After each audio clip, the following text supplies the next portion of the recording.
Good evening, and welcome back to Midnight Radio True Crime. I'm so glad you're here tonight. If you're listening to this, wherever you are, maybe lying in bed with the lights off, or watching the soft rain outside your window, I hope this story keeps you company and helps your mind drift quietly towards sleep. Tonight's story is a little different. It's quiet, ordinary at first, but the kind of story that reminds us how fragile our sense of identity really is. How something as simple as a name, a date, or a file can unravel a person's entire reality. So settle in. Let the night fall around you. And as always, let us know in the comments what city you're tuning in from tonight. We love hearing where our listeners are listening from. Now, imagine this. You're working late in a quiet library, the fluorescent lights buzzing overhead. You're surrounded by old police files, yellow paper, black ink, the smell of dust and time. And then you open one report that shouldn't exist, because it's about you. Here's her story. My name is Claire Morrison. At least, I've always believed that's who I am. I'm 27 years old, a graduate student in criminology at Northfield University. For my thesis, I've been studying the patterns of missing persons cases across small towns in the early 2000s, how some vanish completely, how others quietly reappear years later with no explanation. It's grim work, but I've always been fascinated by how ordinary lives can disappear into paperwork. 3 months ago, I started visiting the county archives in Ridgefield, a quiet town about an hour from campus. The place was barely staffed. Just me, an old clerk named Dawn, and endless rows of files. The lights hummed. The floor creaked. Most days, it felt like the world outside had forgotten us. That night, the night everything changed, I was alone in the back room, reading through a folder labeled Unresolved, 2004 to 2006. I remember the smell of old paper and coffee that had gone cold hours ago. I flipped through one after another. Jane Doe, unidentified remains, runaway teens. Until I found one that made my stomach turn. It was titled Disappearance Report, Claire Morrison. At first, I thought it was some kind of coincidence. I even laughed a little. Weird, I said out loud to no one. But then I saw the details. Female, Caucasian. Height, 5 feet 6 inches. Brown hair, blue eyes. Birth date, March 17th, 1998. That's my birthday. Every single detail was mine. The report said I was last seen leaving a summer camp near Crescent Lake on July 12th, 2004. Missing. Presumed abducted. There was a photo attached, slightly blurred, printed from an old disposable camera. The girl in that picture looked exactly like me. Same eyes, same smile, but she was maybe 8 years old. I remember just staring at that photo, my hands shaking a little. My first thought was that someone was playing a joke, maybe Don, the archivist. But when I asked him, he just frowned. He'd never seen the file before. He even checked the database. No digital record of it existed, no barcode, no indexing number, nothing. Where did you find this? He asked. In box 47B, I told him. He looked confused. There is no box 47B, he said. That was when something cold ran down my spine. I left soon after. I told myself I'd deal with it in the morning. But when I came back the next day, the box was gone. Completely. The file, the photograph, everything. Don said he'd checked the logs. There was no record of me signing it out. No evidence it had ever existed. That night, I couldn't sleep. I kept staring at the photo I'd secretly snapped on my phone before leaving the archive. The little girl's smile, my smile, felt like a mirror from another lifetime. And that's when I noticed something I hadn't seen before. In the background of the photo, behind the girl, was a shadow of a person. A man, tall, wearing a dark jacket. His face partly turned away, but his hand resting on the girl's shoulder. I zoomed in, but the photo started to blur. Still, one detail stood out clear as day. The man was wearing a silver watch, and I swear it looked exactly like the one my father still wears. I didn't mention the file to anyone for a few days. I told myself it was nothing. Maybe a clerical error, maybe some old, unsolved case with a similar name. But every time I looked at that photo on my phone, I couldn't stop thinking about the man's watch. It wasn't just similar to my father's. It was identical. Same silver casing, same dark leather strap, even a small scratch under the number 6 that I'd always noticed as a child. My father, Daniel Morrison, was a high school math teacher in our hometown of Auburn Falls. He'd worn that watch since I was little. It had been a gift from my late mother before she died in a car accident when I was 9. I didn't want to believe it, that he might somehow be in that photograph. But the thought wouldn't leave my mind. That weekend, I drove back home. The drive took 3 hours, and the whole way there, I rehearsed what I'd say. Something casual, something that wouldn't sound like an accusation. When I arrived, he was in the backyard, raking leaves. The November air was cool and still. He smiled when he saw me, just like he always did, and hugged me tight. It was strange, that warmth, because in that moment, all I could think about was the blurred figure in the photo, his hand resting on that little girl's shoulder. Over dinner, we talked about ordinary things: work, bills, the neighbor's new dog. I almost convinced myself to drop it entirely, but then I saw the watch on his wrist, glinting under the kitchen light, and I couldn't hold it back. "Dad," I said, trying to sound calm, "do you remember a place called Crescent Lake?" He looked up from his plate, his fork paused in midair. "Crescent Lake," he repeated. "Yeah, it was mentioned in an old file I found for my research." He smiled faintly. "That's up north, right? We used to go there when you were little. Camping trips." I nodded. "Yeah, I thought so." Then I showed him the photo on my phone. The second he saw it, the color drained from his face. He didn't say anything for a few seconds, just stared, his jaw tightening. "Where did you get this?" he asked quietly. "It wasn't a file," I said. "A missing persons report from 2004 for a girl named Claire Morrison." He didn't look away from the screen. Then, without a word, he stood up and walked to the sink, turning his back to me. I heard the faint sound of him breathing, slow, steady, like he was holding something back. "Claire," he said finally, still facing the window. "Some things from the past, you don't need to dig them up." My heart started pounding. "What does that mean?" He turned to me then, his face completely still. "It means not every file you find in some dusty cabinet has to make sense."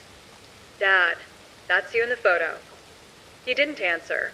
He just looked at me a long, unreadable stare, and then he said, "It's late. You should get some sleep." That night, I lay awake in my childhood bedroom. The walls were covered in old posters, the same ones I'd had before college. I stared at the ceiling, trying to convince myself I was imagining things. Around 2 a.m., I got up for water.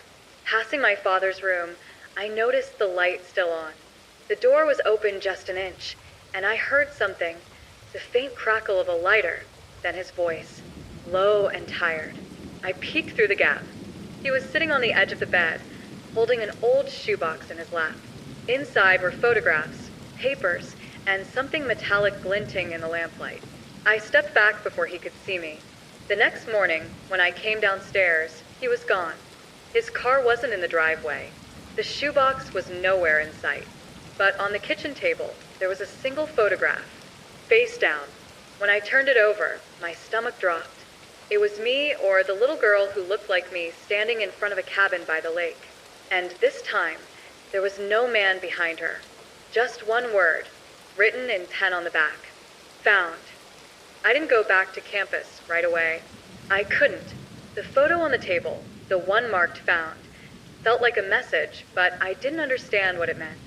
That morning, I sat in my car outside my childhood home for nearly an hour, staring at the house. The curtains in the living room were drawn, the front door locked. My father's car was still gone. I kept telling myself there had to be an explanation. Maybe he left early for work. Maybe it was all coincidence. But deep down, something felt broken. Around noon, I finally drove to the Ridgefield archives again. Don, the archivist, was there, half asleep at his desk. He perked up when he saw me. "Back again already?" he asked. "Yeah, I need to find something." He frowned when I mentioned the file again. "You sure you didn't mix up the box number?" "I'm sure," I said. 47B. He sighed and motioned toward the back. You can check, but that section's been cleared for years. Mold damage. I walked down the narrow aisle toward the back room. The air was colder there, and the light from the flickering bulbs barely reached the far shelves. Where box 47B should have been, there was an empty space, but taped to the metal shelf was a single label. It said property removed, author unknown.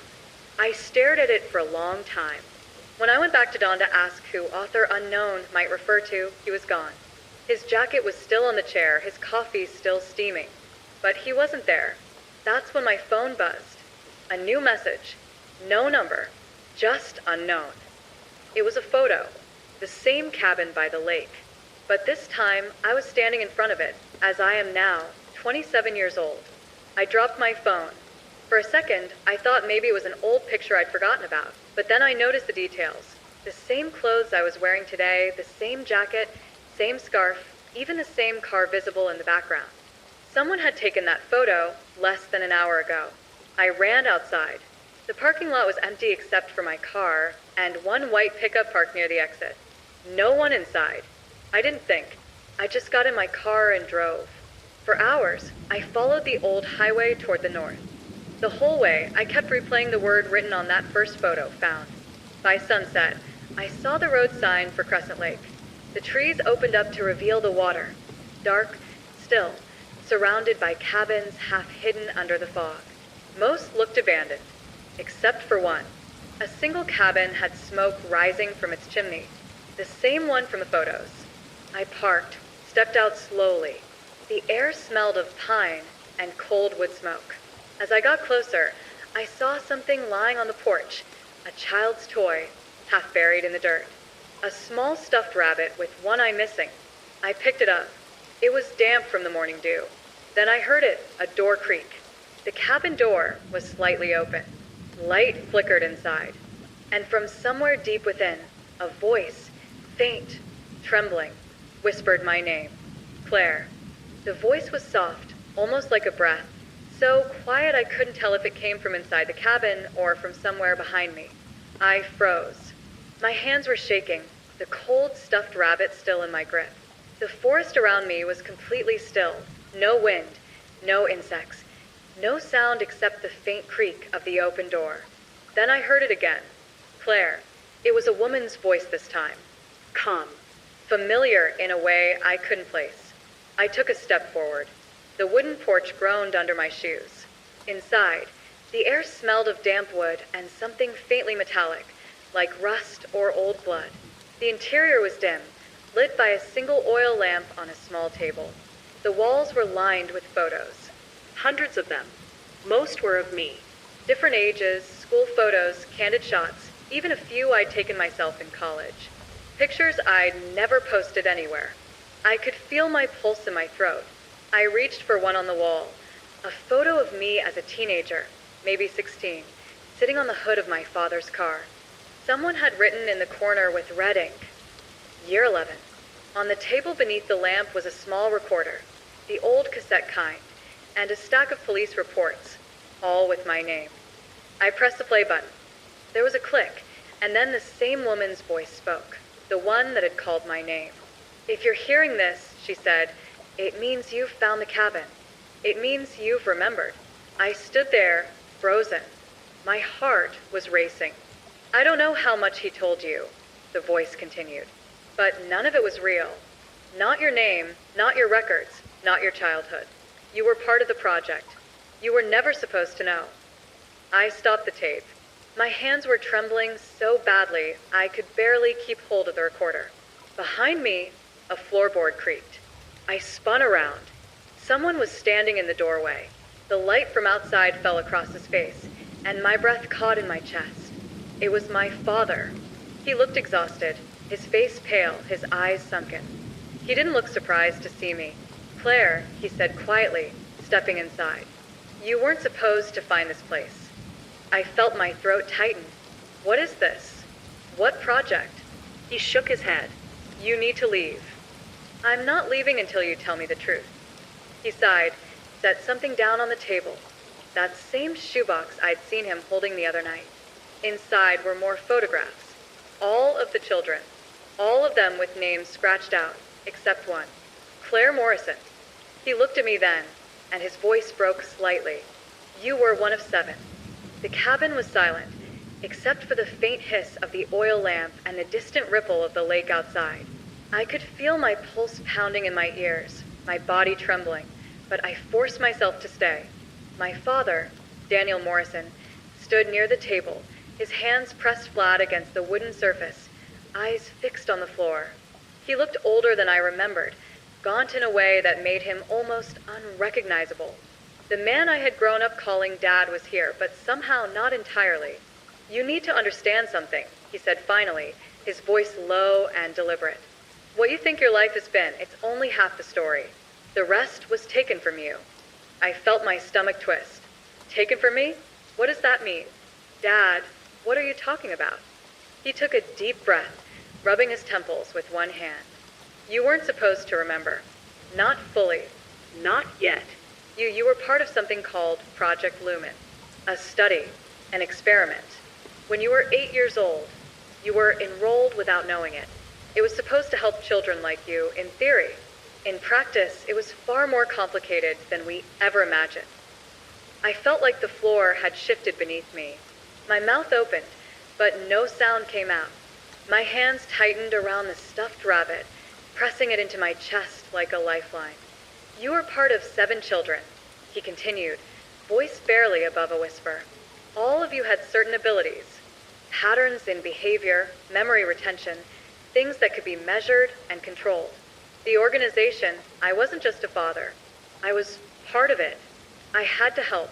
I had to guide it from the inside. I never imagined it would come back to haunt me like this. I sank into a chair, my mind racing. 7 children. Patterns. Abilities. I whispered, voice cracking. Dad, are you saying I wasn't supposed to grow up normally? That my life was fake? He shook his head. Not fake. Altered. Observed. We tried to protect you in the best way we knew, but everything had a purpose. Even your forgetfulness. You were supposed to forget. The reports, the photographs, the files, they were meant to be sealed, never found. But someone else in the project, they broke protocol. They left traces. That's why you found the archive files, the photo marked found. That's why you were drawn back here. I leaned back, staring at the cabin walls, my head spinning. The photographs lining the walls seemed to stare back at me, each one a silent accusation. My own face appeared again and again, frozen at ages I didn't remember living.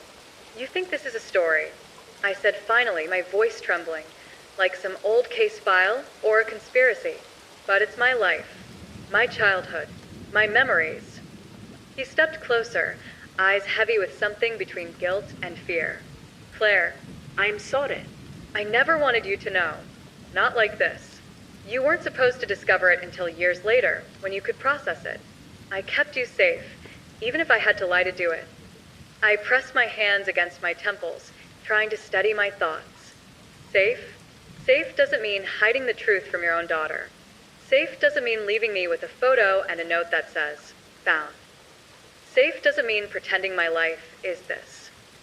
He flinched at my words, but said nothing. Instead, he motioned toward the shoebox on the table. You need to see this. You need to understand what happened before you can really know who you are. I hesitated, but stepped forward. I opened the box carefully. Inside were files, each labeled with a child's name. Medical records, school reports, even video recordings on old camcorder tapes. One file was thicker than the others. Claire Morrison. My file. I opened it. My childhood. All of it. Written down in meticulous detail. My milestones, my fears, my dreams. Everything observed, measured, categorized. Notes about my reactions to stress, to joy, to pain. Some notes were so specific it was like the person had been inside my head. At the bottom of the box was an envelope.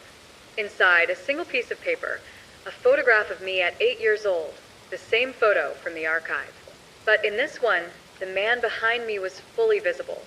My father. The same silver watch glinting under the light, and scribbled across the back in neat handwriting.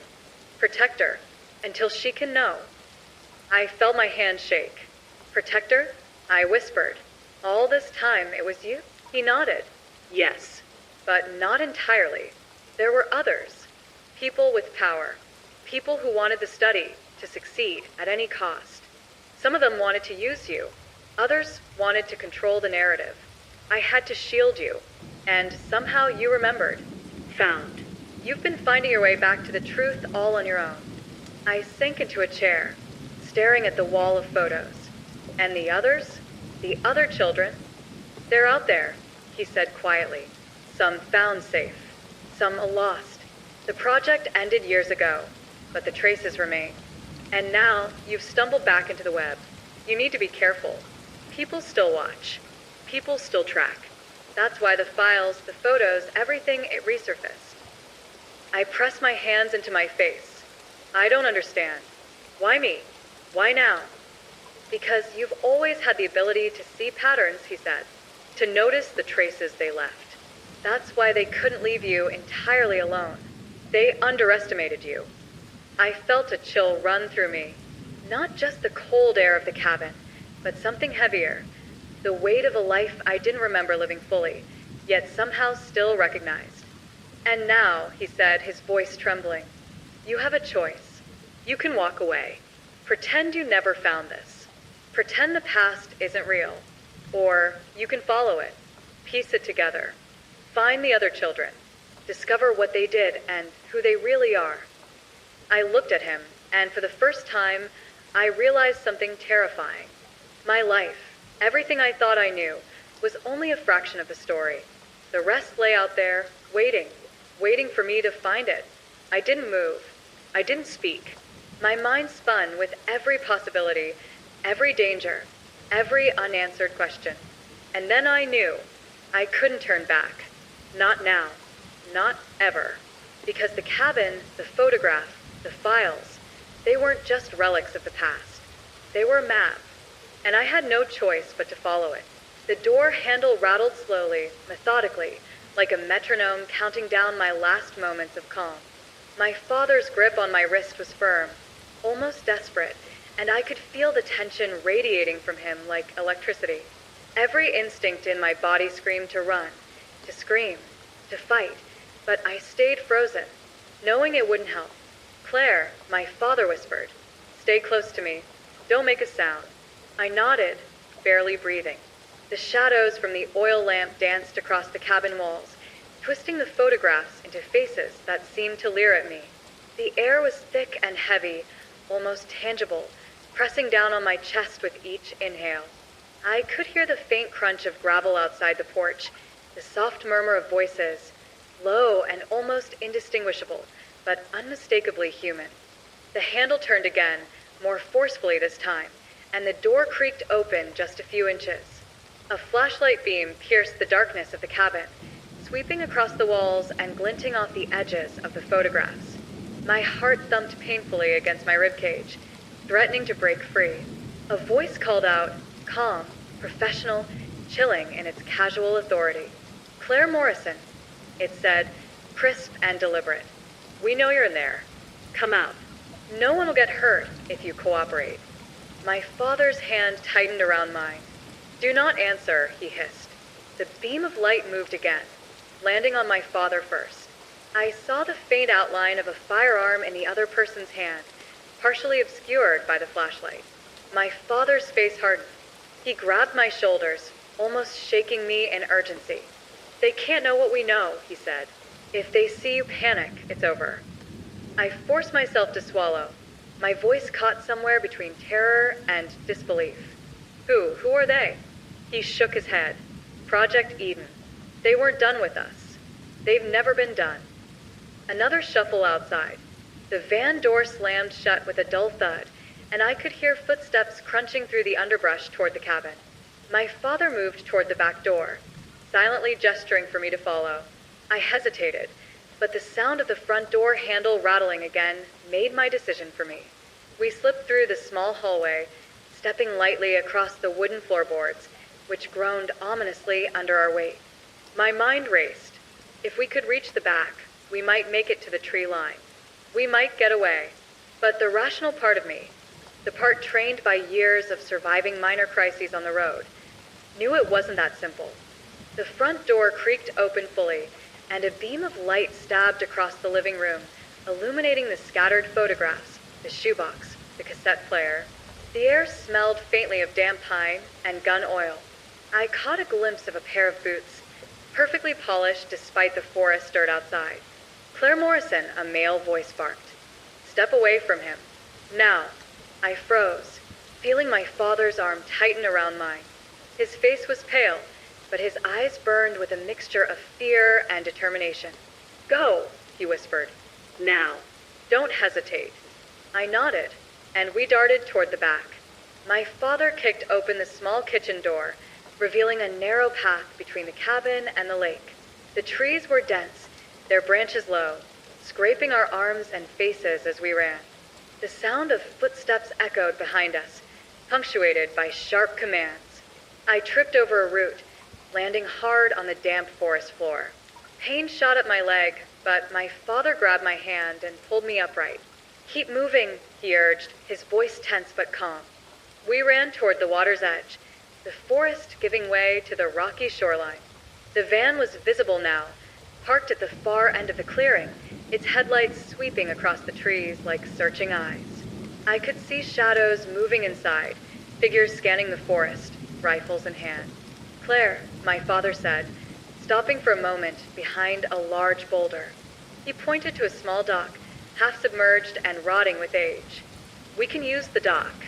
Jump in the lake. They'll hesitate to follow. It's our only chance. I swallowed, the cold fear making my stomach churn. The water looked black, impenetrable, and freezing just from the night air. Dad, we could drown. He shook his head. It's better than what they'll do if they catch us. Trust me. We sprinted the last few meters. My boots slipped on the wet wood, and I nearly fell, but my father grabbed my arm and steadied me. The dock creaked violently under our weight, threatening to give way at any second. I could hear the voices from the forest behind us, shouting, the beam of a flashlight swinging dangerously close. Now, he shouted. We jumped. The icy water closed over me instantly, stealing my breath and numbing my body. Panic surged, but I kicked against it, following my father as we swam toward the far edge of the lake. Branches scratched our arms and faces, but the cold forced me to focus, to move, to survive. I surfaced briefly, gasping. My father was ahead, leading the way toward a small cove barely visible in the moonlight. I followed, every stroke of fight against the cold and my terror. Behind us, the shouts had stopped, but that didn't mean we were safe. We reached the shallow edge of the cove, pulling ourselves onto the wet ground. My legs trembled uncontrollably, and I sank to my knees, coughing and shivering. My father crouched beside me, scanning the lake behind us. They won't give up, he said quietly. They never do, but we've got a head start. We can disappear, for now. I tried to speak, but my voice caught. Finally, I whispered, Who are they? Why me? Why now? He looked at me, eyes heavy with guilt and exhaustion. Because you remembered. They didn't expect that. You've always been stronger than they realized. That's why they came back. And that's why we can't stop now. We have to find the others before they find us. I looked around the cove. The night was quiet, eerily calm after the chaos. The cold seeped into my bones, but a new resolve began to grow inside me. I couldn't go back. I couldn't ignore what I discovered. Somewhere in the shadows, I knew the other 6 children were out there. Like me, like pieces of a puzzle scattered across the country. And I had to find them, because if I didn't, Project Eden would continue to control us from the shadows. And I couldn't let that happen. The forest was silent now, too silent. But I didn't care. I had a mission, and I was ready to face whatever came next. We stayed by the lake until the sun began to rise, crouched behind the thick reeds, shivering and silent. My father kept his eyes fixed on the opposite shore, scanning for movement, for headlights, for anything. But the forest remained still, blanketed in fog that drifted over the water like smoke.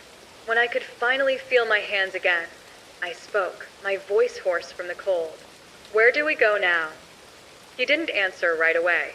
His face was gray and drawn, his breath visible in the chill morning air. "There's a storage shed near the old highway," he said finally. "I left supplies there years ago in case this ever happened." I stared at him. "You've been preparing for this?"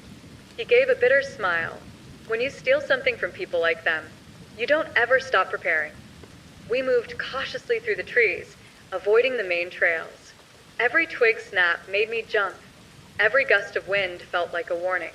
My body was exhausted, but adrenaline kept me upright. After what felt like hours, we reached a narrow dirt road. On the other side stood a rusted shed, half covered in ivy. My father pushed the door open and ushered me inside. The smell of oil and metal hit me immediately.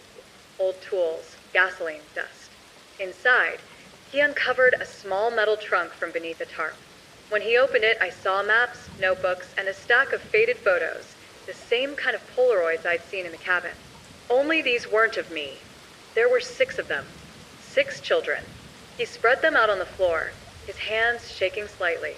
Each one was labeled the same way, a name, a year, and a number. Subject 01, Lucas Gray, 1997. Subject 02, Anna Rhodes, 1998. Subject 03, Miles Avery, 1998. Subject 05, Naomi Wells, 2000. Subject 06, Aaron Blake, 2000. Subject 07, Leah Chun, 2001. I stared at the faces, some smiling, some crying, some staring blankly into the camera. They all looked normal, ordinary, but behind their eyes, there was something else, a kind of stillness I couldn't describe. "Where are they now?" I asked quietly. He hesitated. "Most of them vanished. Some right after I took you. They went into witness protection, or what passed for it. I only managed to keep track of one, Anna Rhodes. She was relocated to a small town in Oregon, changed her name, tried to build a life." I looked up at him. "Then we go to her." He frowned. "It's not that simple. If they're monitoring you, they're monitoring her too. If we make contact." "She deserves to know," I said firmly. "They all do." He sighed, rubbing a hand over his face. "You sound just like your mother." That word hit me like a stone. My mother? He froze, realizing what he'd said. I shouldn't have. "No, y presa." You said I didn't have one, that everything was fabricated. He sat down on the floor, suddenly looking decades older. "You did have one. The woman in charge of your conditioning, Dr. Evelyn Rhodes. She was the architect of Project Eden. She designed the protocols, the tests, the memories. But she grew attached to you. Too attached. When I took you, she didn't stop me. She covered for us. Then she disappeared." I felt the world tilt slightly. "Rhodes. You mean Anna Rhodes?" He looked up at me. "Her daughter." For a second, I couldn't speak. The pieces clicked together too fast. The connection between the names, the dates, the strange familiarity I felt when I saw the photo labeled Anna Rhodes. "She's out there," I said softly. "Dr. Rhodes' daughter. One of the 7. He nodded slowly. "And maybe the only one who knows what her mother was really doing." I stood up, pacing the shed. The light filtering through the cracks in the wall painted thin lines across the floor, slicing through the darkness like prison bars. "We find her," I said, "tonight." He didn't argue this time. He just packed the maps, the photos, and a few small cans of fuel into a duffel bag. By the time we reached the truck parked a few miles away, the sun was fully up, burning through the fog. The old engine coughed, but started on the 3rd try. We drove in silence for hours, the forest thinning into open road. I watched the landscape pass by, endless stretches of pines and telephone poles. My reflection in the window didn't even look like me anymore. At one point, my father reached over and turned on the radio, maybe out of habit. Static filled the air, then a faint voice broke through, a female news anchor. Local authorities are investigating an apparent fire outside Clearwater. No survivors have been confirmed. The property is believed to belong to retired government contractor Henry Morrison. He slammed the radio off. I stared at him. They burned it. His jaw tightened to erase everything. The reports, the evidence, the tape. A chill ran through me. Then they know we're alive. He nodded, and they won't stop until we're not. For the rest of the drive, we didn't speak. My thoughts spun in circles, looping back to that one question. Why me? By nightfall, we reached a small gas station on the outskirts of a forgotten town. The kind of place with one pump and a flickering sign. My father parked behind the building and handed me a small piece of paper. It was an address. Scrawled hastily, barely legible. Anna's last known location, he said. If she's still there, she'll know something. But you have to be careful. If they've already found her. He didn't finish. I stared at the address. The town name was faded, but I recognized it, Kellers Point, Oregon. The lights of the gas station buzzed faintly, insects circling in lazy patterns. The world felt smaller than ever. I folded the paper and tucked it into my jacket pocket. Then we go to Kellers Point. He looked at me, his eyes tired but proud. You sure you're ready for what you'll find there? No, I admitted, but I need to know. Outside, the wind had picked up again, carrying the faint scent of smoke from somewhere far away. Maybe it was from a fire. Maybe it wasn't. But either way, I knew this was only the beginning. The drive to Kellers Point was long, winding through narrow highways flanked by dense forests. Twilight had settled over the landscape by the time we arrived, turning the pines into towering silhouettes that seemed to loom over us like silent sentinels. My father navigated the roads with quiet precision, his hands gripping the steering wheel so tightly that I imagined the leather would creak under the pressure. I tried to calm myself. Every mile brought a mix of anticipation and dread, the kind that makes the stomach knot while your heart races at the same time. I kept thinking about Anna Rhodes, the first of the 7 children I would try to find, and the possibility that she had already disappeared again, swallowed by the same system that had haunted me my entire life. Finally, we rolled into Kellers Point. The town was small, bordering on sleepy, with a few scattered streetlights casting halos over cracked asphalt. There were no signs of life in the narrow streets. The air smelled faintly of salt and wood smoke. My father pulled the truck into a parking lot behind a diner that looked abandoned, its neon sign flickering weakly. This is as close as we get by vehicle, he said. We walk from here. I followed him down the cracked sidewalk, trying not to make any noise. Every shadow seemed alive, every window a pair of eyes waiting to report our presence. My father kept glancing over his shoulder. If anyone from Eden is in town, they'll be watching, he whispered. We reached a small, 2-story house at the far end of the street. According to the paper he had given me, this was Anna's last known address. The windows were dark, but the curtains were drawn as if to hide the inside from prying eyes. I stepped closer, my breath misting in the cool night air. Something felt off. The front door had been forced open. Splintered wood clung to the frame, and the lock hung uselessly. My father's face grew pale. She's gone, he said softly. I stepped back, heart hammering. But how when? He shook his head. Doesn't matter. Whoever came for her didn't leave anything behind. No sign, no struggle, just gone. I stared at the broken door, the faint outline of the welcome mat beneath it. The way it had been disturbed suggested she had left in a hurry or been taken. My stomach churned, and for a moment I was paralyzed. Then I noticed something on the doorstep, a single photograph taped to the splintered wood. My hands shook as I picked it up. It was Anna, or at least it had been Anna. She looked older, maybe 25, but her eyes were unmistakable, wide, haunted, alert. Someone had written across the bottom in black marker, "You're next." I dropped the photo. My fingers trembled uncontrollably. My father grabbed it, staring at it for a long time in silence. "They know you're here," he said finally. "They always do." The wind picked up, rustling through the trees and carrying a faint metallic scent. I shivered, not just from the cold. "Why? Why me?" I whispered. "Because you remember," he said. "They thought they erased it all. But you weren't supposed to be able to trace the others. You were the anomaly.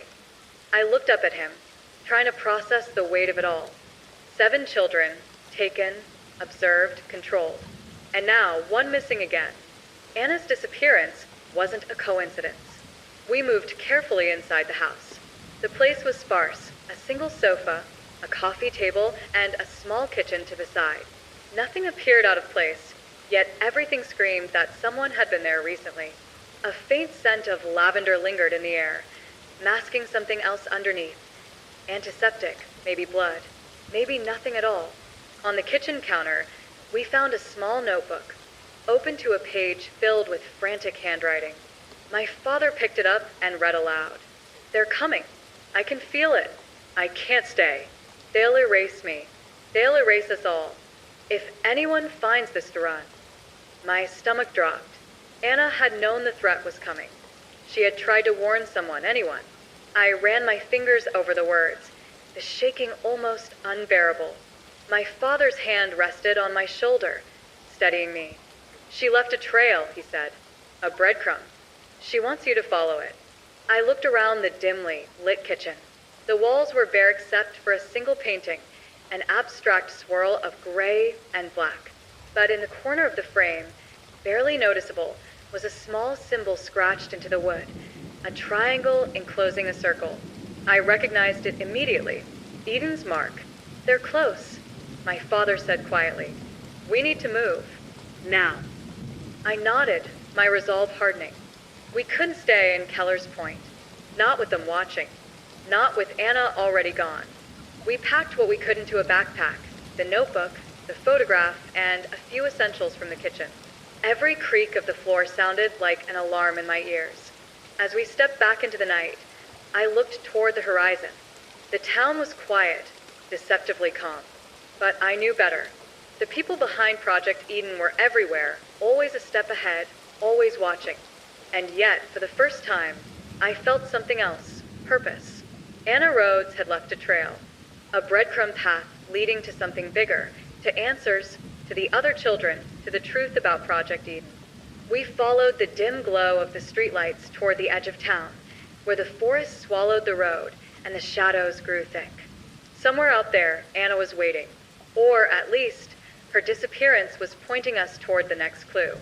And I knew, deep in my bones, that the next step could either save her, or lead me straight into the same trap that had swallowed her.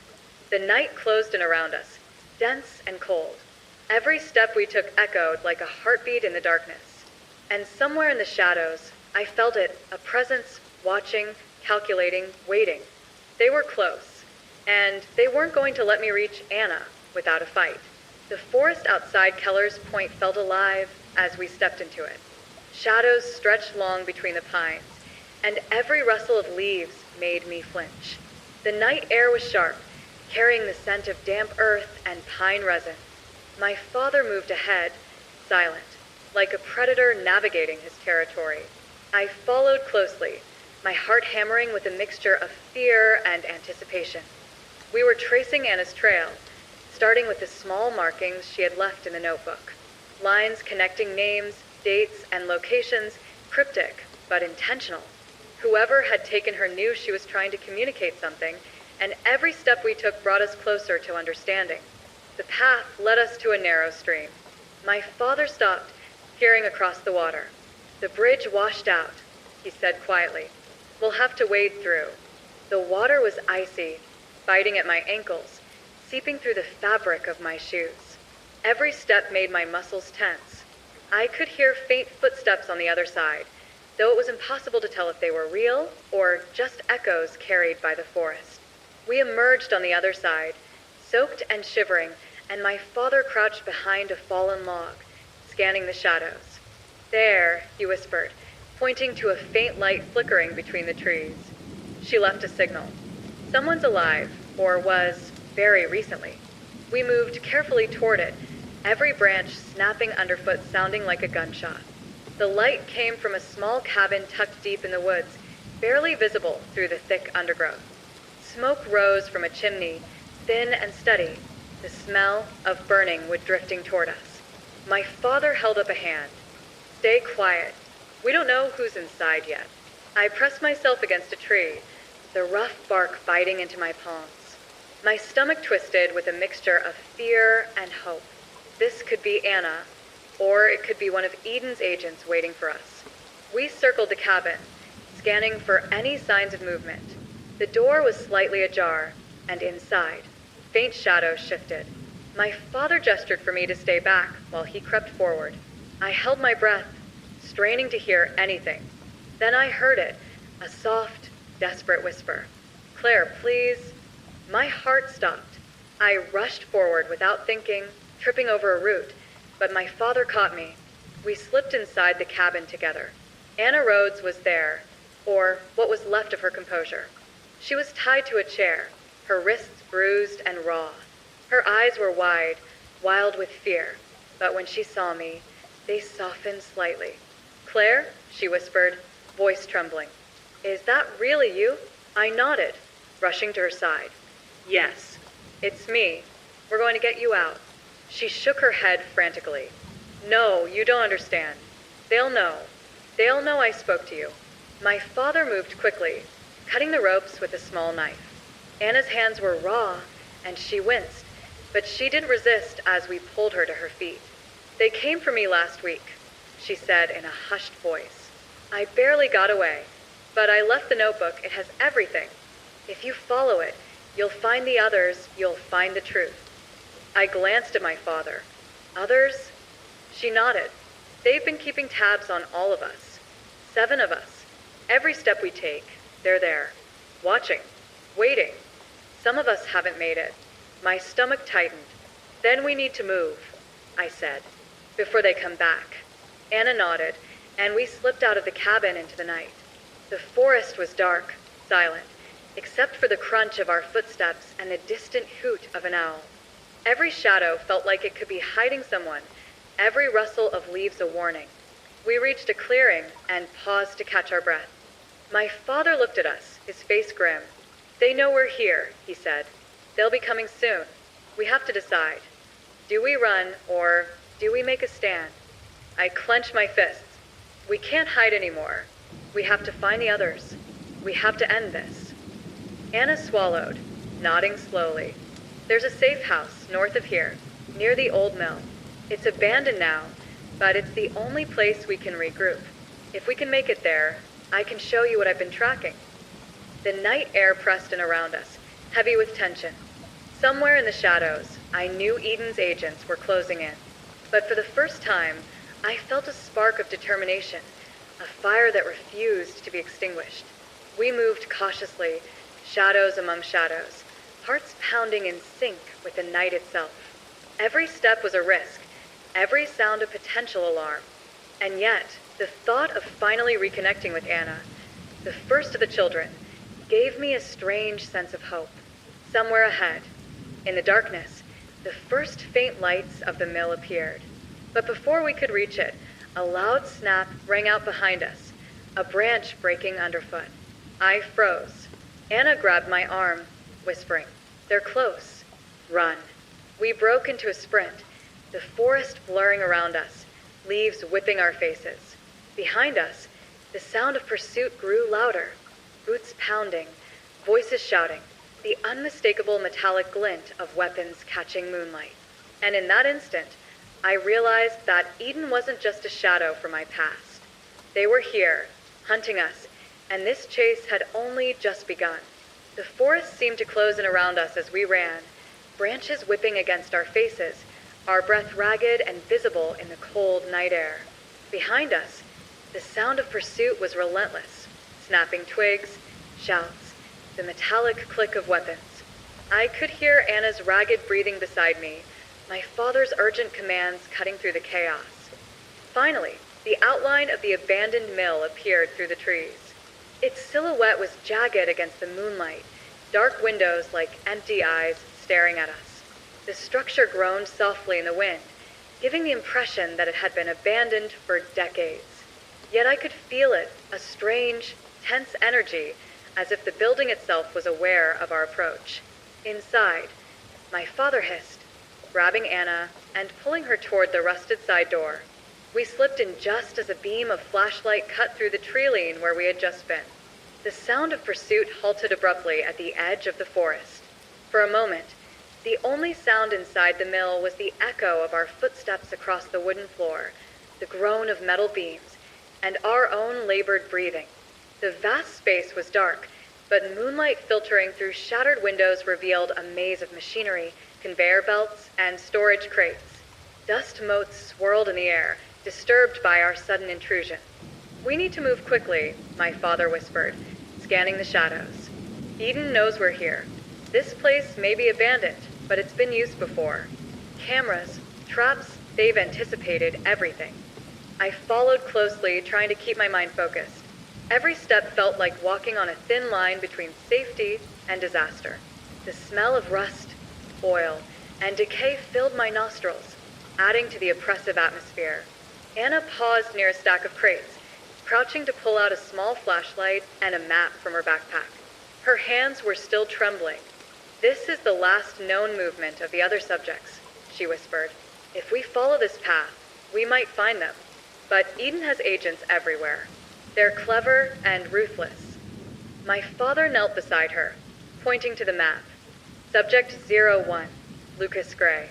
Subject 03, Miles Avery. Subject 05, Naomi Wells. Each one disappears for a time, reappears under aliases. They keep tabs, test boundaries. This is bigger than we thought." I shivered, running a hand over the cool metal of a nearby railing. "And Anna, you've been keeping track of them alone?" She nodded, eyes haunted. I tried, but I couldn't get close. "They're careful. If Eden finds us together, they'll erase everyone again." I barely escaped myself. A sudden noise made all of us freeze, a faint metallic scrape from above. I glanced up. The rafters creaked, shadows shifting. Something moved, deliberate and slow. "They're inside," my father said, his voice low but firm. "Stay close. Don't make a sound." We crept forward, weaving between machinery, using crates and pillars for cover. Every corner revealed another potential threat. Broken glass, sharp edges, and the faint glint of wires strung between supports. Tripwires, I realized, set up to alert whoever was watching. Anna winced as she stepped lightly over one of the wires. "They want to scare us," she whispered. "They want us to panic." I swallowed, trying to steady my racing heart. Then we don't. We reached a central area of the mill, a wide, open space beneath a high ceiling. Moonlight streamed through the broken roof, illuminating a circle of faintly reflective tape on the floor. In the center sat a chair, empty but ominous. The air felt charged, like the calm before a storm. "That's it," my father said quietly. "This is a trap." My stomach sank. Every instinct screamed to run, but we had no escape, not yet. Eden had anticipated our route, our movements, perhaps even our thoughts. The circle of tape wasn't just symbolic.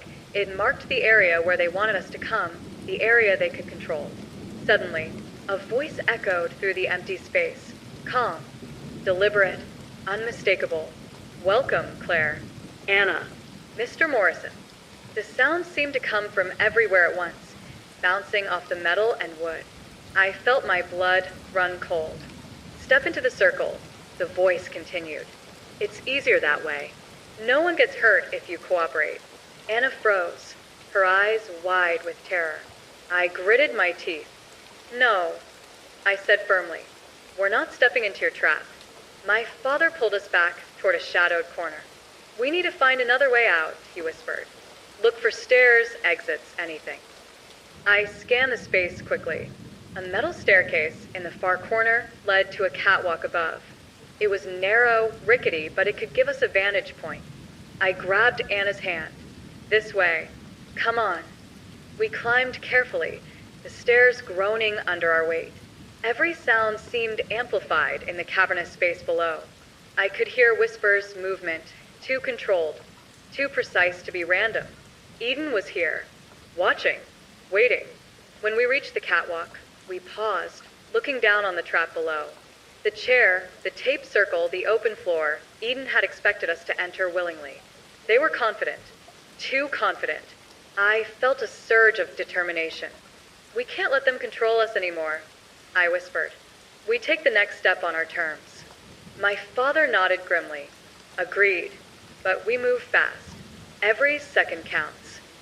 From the shadows, I caught a glint of movement.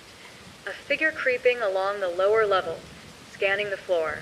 Not armed yet, but ready. I gripped Anna's hand tighter. We move now. And in that moment, I realized the game had changed. Eden wasn't just a threat from the past. They were here, alive, orchestrating every step. And if we wanted to survive, if we wanted the others to survive, we had to outthink them. Every step from the catwalk could be the difference between life and death. And Eden would be waiting for our next move. We reached the door to the storage loft, slipping inside. The space was cramped, filled with dust-covered crates, old equipment, and stacks of newspapers from decades ago. Moonlight streamed through a cracked window, illuminating a small wooden crate pushed into the corner. I approached it cautiously, brushing the dust away. Inside were photographs, documents, and small objects, all belonging to one of the missing children. My heart skipped. Subject 05, Naomi Wells. Anna breathed. She's been here. The documents were meticulous. Notes on her movements, surveillance photos, letters she'd written and never sent. Someone had been tracking her every step, cataloging her life with frightening precision. They were everywhere, Anna said quietly, her voice shaking. Every child, every move. They thought they controlled everything, even us. I stared at the photographs, noting the meticulous attention to detail. Every photo, every note, painted a chilling picture of how Eden monitored its subjects. It wasn't just about control, it was about ownership, manipulation, and erasing autonomy. My father's hand rested on my shoulder. "We need to move," he said. "If Eden catches us here, it won't be a warning. It'll be the end." We gathered what we could from the crate, stuffing documents and photos into Anna's backpack. The loft offered a vantage point above the mill, a place where we could observe without being seen. And yet, even from above, we weren't safe. I noticed a figure moving along the upper beams of the opposite side of the mill, another agent, silently patrolling, scanning for any sign of us. The beam of a flashlight reflected off the metal, catching my eye for just a second. "They've anticipated our every move," my father whispered. "They're skilled, trained, and ruthless. But we're not leaving empty-handed." We crept along the loft, each step calculated, each movement deliberate. From this height, we could see into the lower levels of the mill, the taped circle, the empty chair, the network of tripwires. Eden had planned this trap meticulously, but they hadn't accounted for our persistence. Anna crouched beside me, pointing toward a stack of crates near the far wall. "There's something there," she said. "Documents, evidence, maybe even a clue about the next child." I nodded. We approached carefully, keeping low. My father scanned behind us, covering our backs. The crates were heavy, covered in dust. I lifted one lid, revealing files labeled with dates and names. Each file detailed surveillance logs, observations, and notes on behavior. I picked one up. The name on the folder made my stomach drop. Miles Avery. Subject 03. "He's the next," Anna whispered. "If we follow this, we might find him before they erase him." A sudden noise, a soft scuffing on the loft floor behind us, made us freeze. My father raised his hand, signaling us to stop. The air felt charged, electric, as if the very walls were aware of our presence. A shadow fell across the window. A beam of flashlight hit the loft, sweeping past us. We pressed against the crates, holding our breath. The light passed, leaving a lingering sense of menace. "They're close," my father whispered. "We need to leave now. Move carefully and follow the path Anna mapped." We gathered the files, securing them in the backpack, and prepared to descend from the loft. Each step down was a calculated risk, every movement a potential trigger for the agents below. But I couldn't shake the image of Miles Avery's name on the file. He was out there, alone, tracked, and possibly in danger. Eden's reach extended further than I had imagined. And if we didn't act quickly, The same fate that had befallen the others would fall on him, and on any of us who dared to defy them. The mill groaned around us as we made our way to the far staircase, descending carefully into the shadows. Below, the empty floor waited like a predator, silent, patient. Every step we took was a gamble.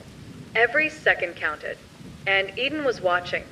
We reached the bottom of the staircase, the shadows swallowing us almost entirely. The mill felt alive, its metal beams groaning and creaking as if it were aware of every movement we made. Dust and the faint scent of oil filled our lungs. Every sound, a dripping pipe, a scuttling rat, the echo of our own breathing, seemed amplified, making the space feel like a trap. Anna led the way, clutching the backpack, with the files close to her chest. My father and I followed, flanking her on either side, eyes darting to every shadow. The open floor where Eden had tried to lure us earlier looked even more sinister from the ground, the faintly reflective tape now like a mocking reminder of their control. "Keep low," my father whispered. "Stay near the crates. Move slowly. Don't let them see you until we reach the back exit." We moved cautiously, stepping around scattered machinery and rusted metal. My heart pounded, each beat a drum in my chest. Every step brought the sense that someone or several someones were watching, waiting. And then the faintest click echoed from above. I froze. A shadow dropped from a catwalk, landing silently a few meters ahead of us. A figure in dark clothing, hood pulled low, rifle slung across their back, scanning the area with calculated precision. "Eden!" "Stop right there," the voice rang out, sharp and commanding. My father pressed a finger to his lips and gestured for us to split. Anna and I veered behind a stack of crates while he circled toward another cover point. My hands shook as I tried to steady my breath. I could hear the agent moving closer, boots crunching on the metal floor. Anna whispered urgently, "We can't let him see the files. If he finds them, it's over." I nodded, gripping the backpack tighter. The agent stopped briefly, scanning the shadows, and I felt my pulse spike. Every second stretched into an eternity. Then, a sudden clatter. A crate toppled slightly under my elbow. The agent's head snapped toward us. His flashlight beam caught the edge of the crates. My father sprang from cover, tackling him hard. The agent yelped, caught off guard, and we scrambled past, adrenaline burning through every muscle. The back exit was in sight, a rusted metal door partially ajar. I pushed it open and felt a rush of cold night air. Outside, the forest stretched dark and quiet, the faint light of the moon filtering through the trees. For a moment, it felt like freedom, but we weren't safe yet. From behind, the agent struggled to his feet, shouting into a radio. We could hear faint replies. Backup was coming. Eden wasn't letting us go. Anna glanced at the backpack, panic in her eyes. "They'll come for the others next. We can't stop." My father shook his head. "First, we survive tonight. Then we plan. Every step from here matters."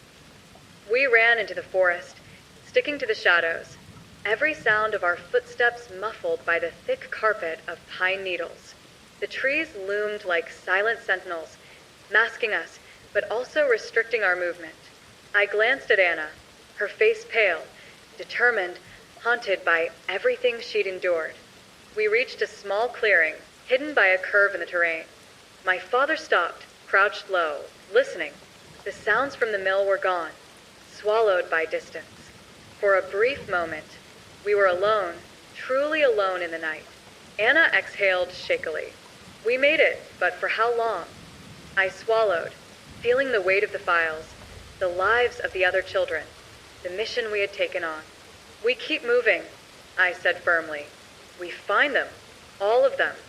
My father nodded, eyes scanning the darkness ahead. "There's a safe place not far from here, abandoned cabins I've used before. We lay low until we can plan our next move." We moved cautiously through the underbrush, every rustle of leaves sounding like a warning. The night pressed in, cold and silent, but there was a strange comfort in moving together, three of us, united against a shadow that had followed us for years. As we approached the cabins, The moonlight revealed a faint, disturbing sign. One of the doors was slightly open. My stomach tightened. Anna whispered, "Someone's been here. Maybe Eden." My father nodded, face grim. Or someone else. Either way, we need to check carefully. We approached the door slowly. Inside, the cabin was empty, but signs of recent occupation were everywhere. Footprints in the dirt floor, a small campfire extinguished but still warm, and a single, hastily scribbled note on a scrap of paper. "The next step is closer than you think. But be careful, they are watching." I felt a chill run down my spine. Eden's reach was farther than we had imagined. Every move we made, every step we thought was ours alone, was being observed. Anna looked at me, eyes wide. "We can't stop now. If we do, the others, they'll disappear too." I nodded. "Then we keep going, no matter what." The night stretched on, the forest around us silent and oppressive. Somewhere in the distance, a faint sound, the echo of footsteps, or the rustle of branches, reminded us that Eden was never far away. We huddled together in the cabin, catching our breath, planning our next move. Each moment was a delicate balance between survival and progress, and the weight of the mission pressed heavily on all of us. But even in that darkness, I felt something else: determination. A fierce, unyielding drive to protect the others, to uncover the truth, and to finally confront the shadow that had haunted us for so long. And somewhere out there, Eden was watching. We reached the bottom of the staircase, the shadows swallowing us almost entirely. The mill felt alive, its metal beams groaning and creaking as if it were aware of every movement we made. Dust and the faint scent of oil filled our lungs. Every sound, a dripping pipe, a scuttling rat, the echo of our own breathing, seemed amplified, making the space feel like a trap. Anna led the way, clutching the backpack with the files close to her chest. My father and I followed, flanking her on either side, eyes darting to every shadow. The open floor where Eden had tried to lure us earlier looked even more sinister from the ground, the faintly reflective tape now like a mocking reminder of their control. "Keep low," my father whispered.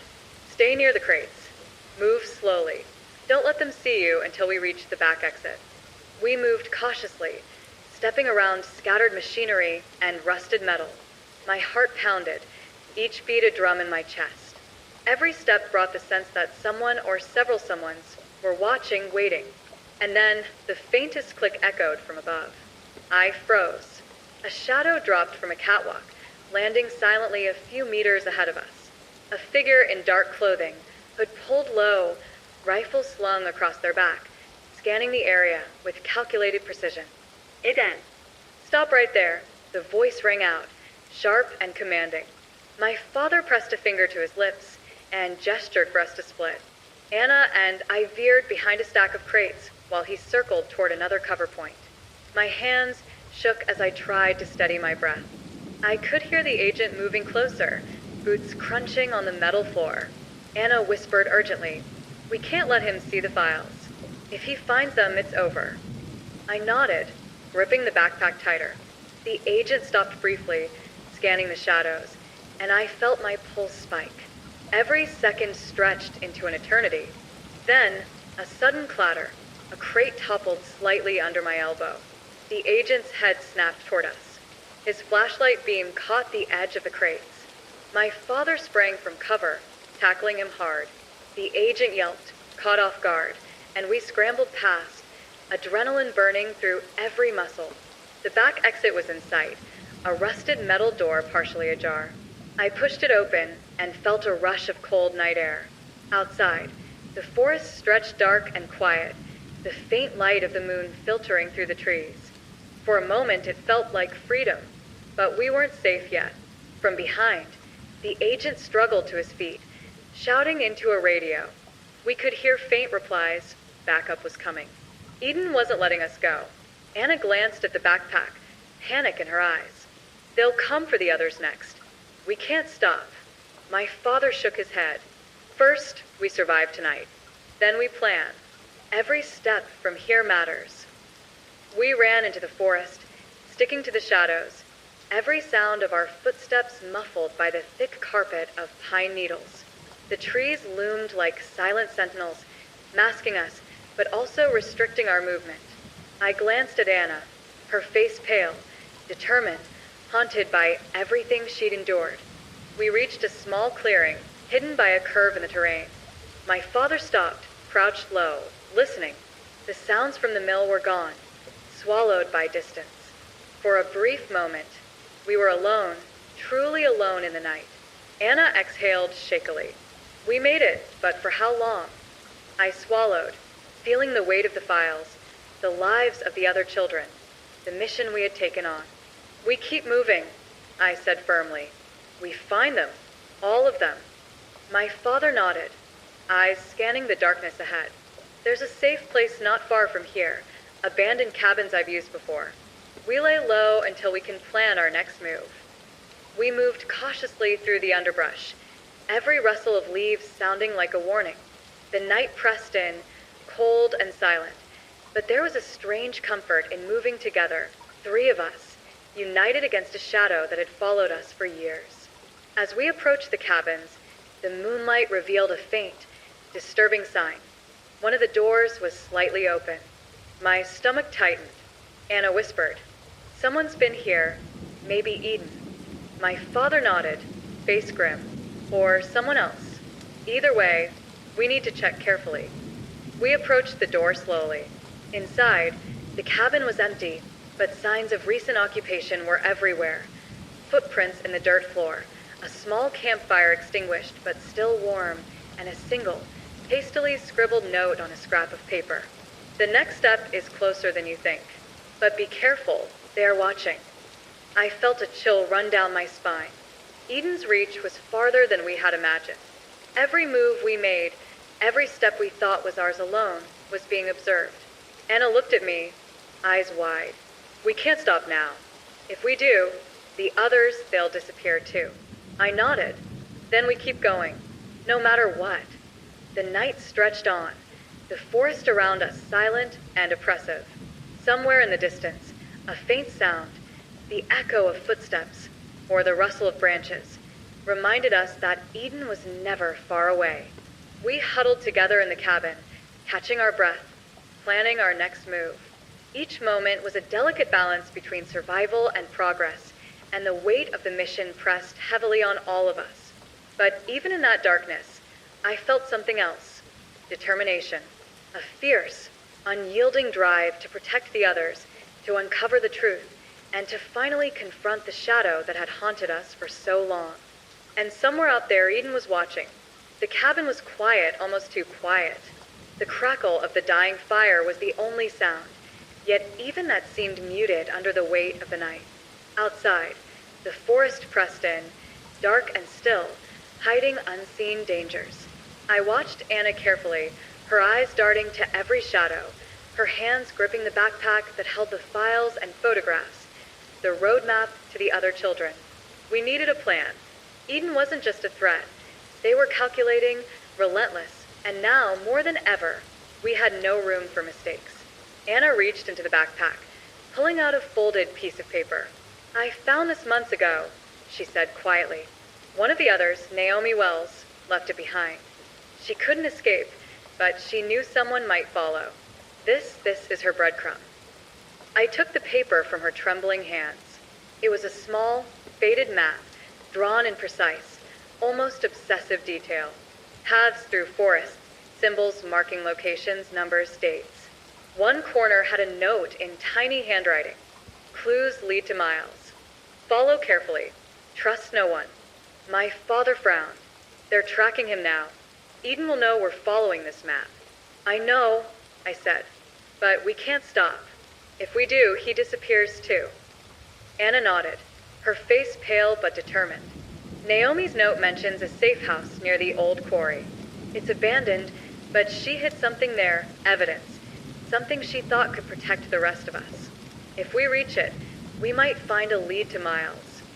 The forest outside was oppressive, filled with the rustle of leaves and the distant howl of an owl. We moved cautiously, sticking to shadows, following the faintly drawn paths on the map. Every step reminded me of the stakes. Every snap of a twig or rustle of underbrush could be Eden. Hours passed. The air grew colder, damp, and heavy.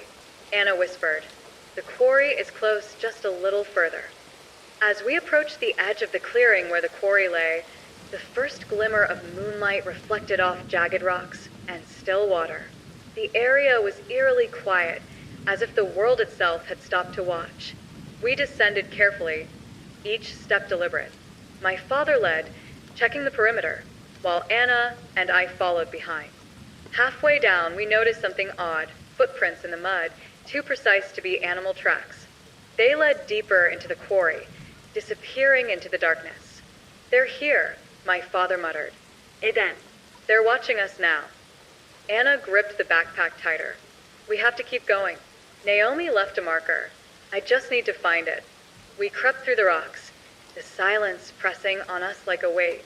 Then, just ahead, we saw a small hollow in the quarry wall, a makeshift hiding spot, covered by brush. Inside, a metal box lay partially buried under dirt and leaves. Anna dropped to her knees, brushing debris away. "This is it," she whispered. I helped her lift the box, revealing a stack of photographs, maps, and a small journal. The journal was worn, pages filled with meticulous handwriting. My eyes widened as I read the first page. Detailed notes on surveillance, methods, and locations of the other children. There were references to Eden's agents, safe houses, and cryptic instructions for leaving clues for anyone trying to follow. This could save him," Anna said, her voice trembling. "Miles, he's the next one. If we follow this, we can find him before they do." My father frowned, looking around the quarry nervously. "But Eden is close. They know someone's following Naomi's trail. We have minutes, maybe seconds. We move now."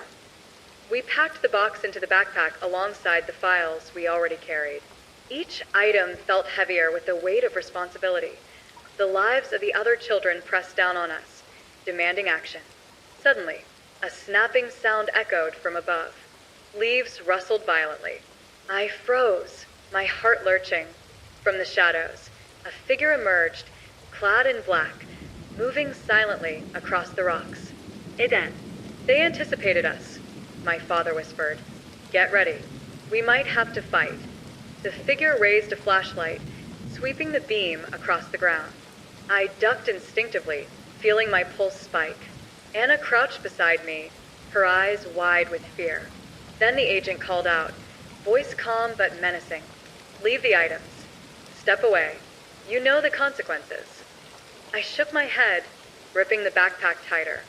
"We don't leave anyone behind. Not now." My father stepped forward, placing himself between us and the agent. "You're not taking them," he said firmly. "We move together, or we don't move at all." I nodded, adrenaline surging. "Follow me. Stick to the rocks." Quietly, we sprinted toward a narrow crevice between two large boulders, pressing ourselves low to avoid the flashlight beam. Behind us, the agent shouted, pursuit growing more aggressive. And in that instant, I realized that Eden's reach was deeper than we had imagined, and the next move, the next step in finding Miles, would bring us even closer to the edge. The quarry stretched around us, dark, cold, and full of unseen threats. Every step forward could be the difference between life and death, not just for us, but for every child whose life hung in Eden's shadow. And as we disappeared into the night, I knew one thing for certain. The chase was far from over. The quarry's shadows swallowed us as we pressed deeper into the jagged rocks, the moonlight barely piercing the canopy of trees above. Every footstep was cautious, deliberate, yet the crunch of loose gravel beneath our shoes felt deafening in the oppressive silence. My father led the way, hand on the hilt of his pocket knife, scanning every ridge, every crevice. Anna and I followed closely, the backpack with Naomi's box pressed against my chest, heavy with the weight of evidence and hope. The map in the journal led us through a narrow passage that curved around a steep drop into the quarry. The air was damp, cold, and smelled faintly of wet stone and moss. I glanced over my shoulder. The faint glow of the moon revealed nothing, but I felt the invisible presence of someone watching, waiting. Eden was close. Always close. Keep low, my father whispered. They'll be looking for footprints, disturbances. Move like shadows, not like humans. Anna's eyes scanned the walls of the canyon, searching for the hidden markers Naomi had left. There, she hissed, pointing to a small etched symbol on the side of a rock, a circle with a line through it. It matched the ones in the journal. I ran my fingers over the etching, the cold stone pressing into my palms. This way, I said, feeling a mix of fear and determination. Every mark was a breadcrumb, a clue that could lead us to Miles if we stayed ahead of Eden. As we moved forward, a sudden noise echoed from the cliffs above, a snapping branch, deliberate and sharp. My heart leapt. From the shadowed ledge, a figure emerged, moving with calculated precision. An Eden agent, armed, scanning the quarry floor with trained eyes. They're everywhere, Anna whispered, clutching the backpack tighter. We have to keep moving fast. We ducked behind a boulder, pressing ourselves low to avoid detection.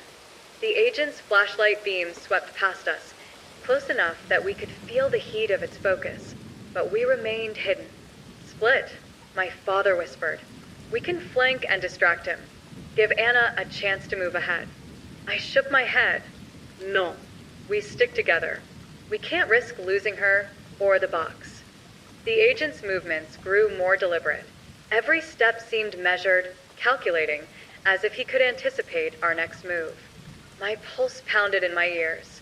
Time stretched, each second a razor edge of tension.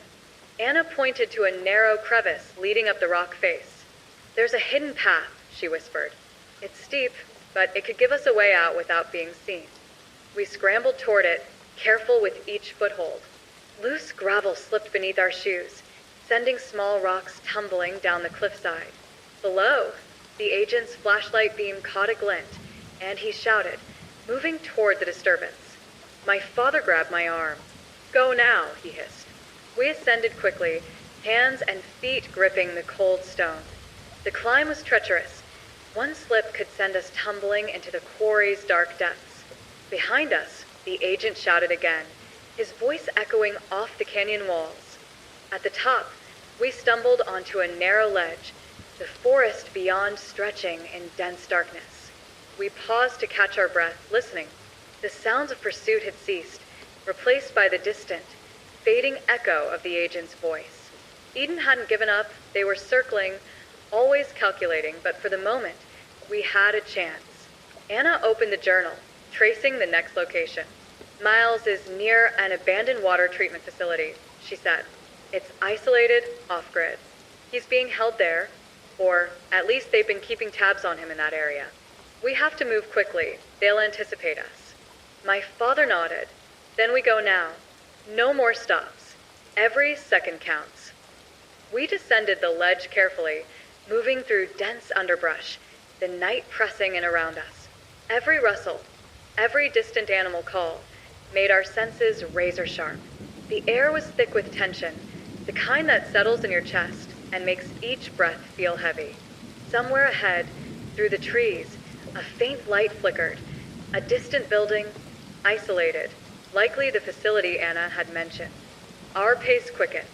This was the closest we had come to one of the missing children, yet the risk escalated with every step. Eden could be lying in wait, or they could be moving him at that very moment. I glanced at Anna. Her face was pale, eyes focused, yet resolute. She whispered, "This is it.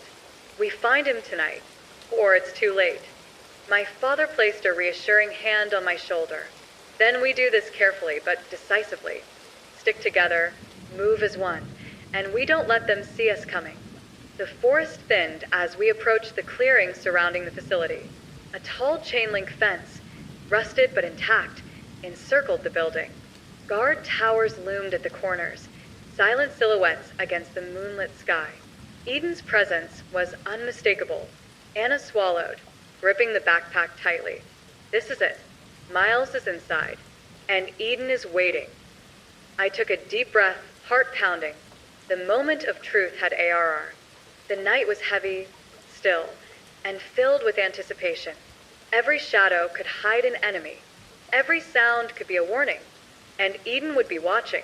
The water treatment facility loomed before us, cold metal and concrete rising like a fortress under the silver light of the moon. The fence surrounding it was high and rusted, topped with barbed wire. Guard towers stood at each corner, empty but imposing, shadows stretching long across the ground. Every step we took toward it made my heart thump in my chest, each beat a warning of the danger ahead.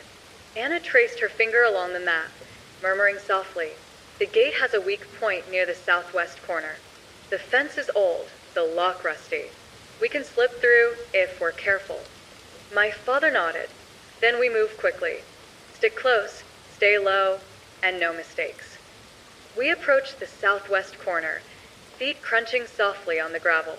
My palms were slick with sweat, and the weight of the backpack felt heavier than ever. Anna reached down, easing the lock open with a small, rusted tool she had pulled from her bag. It clicked softly, a sound that felt deafening in the tense night. We slipped through, pressing ourselves against the shadows of the facility walls. Inside, the air smelled faintly of chemicals and damp concrete. Pipes lined the walls, carrying water with a steady, low hum that masked the faintest sounds of movement. The facility was eerily quiet, but I could feel the tension in the air, the silent presence of someone or something waiting. Anna led the way, consulting the journal. "Miles, he's likely in the lower maintenance area," she whispered. "There's a service corridor that runs beneath the main floor. That's our path." We moved cautiously down narrow hallways, the dim light from overhead bulbs flickering intermittently. Shadows stretched across the walls, making every corner seem like a potential threat. Each step we took echoed softly, reminding us of the silence that could be broken by a single misstep. Suddenly, a faint sound, a shuffle, almost imperceptible, reached my ears. My father froze, signaling us to stop. The faint echo of boots on metal grates came from a corridor ahead. "Eden, they've stationed guards inside," he whispered. "We need to stay hidden and move carefully. One wrong move." Anna led us to a maintenance hatch, small and low to the ground. "This leads underneath the holding area," she said. "If we can get through, we might reach him before they move him." We crawled through the hatch, the cold metal pressing against our skin. The darkness beneath was suffocating, but it gave us cover. Our movements were silent, the hum of the facility above masking our passage. The corridor opened into a larger room, filled with the low gurgle of water and the hiss of pipes. In the corner, a faint light revealed a figure seated on a chair, hands tied, head slumped forward. My heart skipped a beat. "Miles," I whispered. He lifted his head slowly, eyes wide with fear and relief. "Claire?" His voice was hoarse. I thought." Anna hurried forward, kneeling beside him. "It's okay. We're getting you out, but we have to move now." Before we could untie him, the faint echo of footsteps reached the room. Too close, too fast. The shadows moved, and a figure emerged from the doorway. An Eden agent, rifle in hand, trained eyes fixed on us. My father stepped forward, placing himself between the agent and Miles. "We're leaving," he said, voice steady but firm. "No one else gets hurt tonight." The agent's finger hovered near the trigger. "Step away. Leave everything. You know the rules." I shook my head. "We don't follow your rules anymore." A tense standoff. The agent moved closer, deliberate, confident. I could feel the weight of the weapon, the silent authority behind it. Every second stretched, every heartbeat thundered. Then, without warning, Anna grabbed a wrench from the floor and swung it toward the agent. He staggered back, startled, giving us the split second we needed. My father lunged, knocking him off balance. We grabbed Miles and ran, heading back through the maintenance corridor. Pipes dripped, echoing through the space like warnings. Above, we could hear shouts, Eden agents realizing the breach. We burst through the hatch into the hallway, moving swiftly, using shadows as cover. The files, the journal, and the lives they represented were in our hands. Every step was a gamble. Every second counted. As we neared the exterior, The facility loomed like a beast behind us, dark windows reflecting the moonlight. Eden's pursuit was relentless, but for now, we were ahead. Miles was safe, for this moment, and that was enough to drive us forward. We slipped through the fence at the far corner, the night air rushing over us like a promise of freedom. Anna clutched Miles's arm. "We did it for now," she whispered, voice trembling with exhaustion and relief. I glanced back at the facility. The shadows seemed to ripple, as if the building itself was aware of our escape. Eden was still out there, and we had only scratched the surface of what they were capable of. My father placed a hand on my shoulder. "This is far from over, but we have a chance now, and we take it." The forest swallowed us once more, darkness wrapping around our small group. Every sound, every rustle, every whisper of wind reminded us that Eden's eyes were still watching, and somewhere ahead, the path to the next child awaited. We reached the edge of the forest, where the trees thinned into a small clearing. Hidden among the underbrush was an old cabin, abandoned, camouflaged, and the perfect place to regroup. The moment we ducked inside, exhaustion hit us all at once. Miles slumped into a dusty chair, Anna sank to the floor, and I leaned against the wall, catching my breath. My father closed the door quietly, the click of the latch sounding louder than it should in the heavy silence. The cabin smelled of damp wood and mildew, and the dim moonlight through cracked windows cast long shadows across the floor. For the first time in hours, we felt safe, fragile, temporary safety. Anna opened the backpack, pulling out the files and Naomi's journal. Miles watched, eyes wide with disbelief. "All of this is real?" he asked, voice trembling. "Yes," I said quietly, "and we're just getting started." My father frowned, scanning the cabin for potential threats. "Eden isn't far behind. They'll know we're here eventually. We can't stay long, but we can review what we've got." We spread the documents on a wooden table, their weight almost tangible. Photographs, surveillance notes, maps marking locations, symbols, and codes. Each item was a piece of a vast, intricate puzzle that spanned years and cities. Every child Eden had taken, every step they had orchestrated, was recorded with meticulous care. Anna pointed to a series of symbols in the journal. These markers, they're places the children left clues. Messages, hidden evidence, warnings. Naomi's notes, the photos, the dates, they all point to the same pattern. Miles is not alone in this. There are others we can find if we follow these markers carefully. I leaned in, tracing the lines with my finger. So, this isn't just about finding one child. It's about uncovering the whole network, the entire operation. Miles shivered, running a hand through his hair. "And Eden, they'll come for us again. They won't stop." I saw how fast they moved inside the facility. Anna nodded. "Exactly. They track everything, movements, communications, even the wind. It feels like sometimes. That's why we have to plan meticulously, anticipate every possible trap." My father's gaze was steady, but intense. "We need a strategy.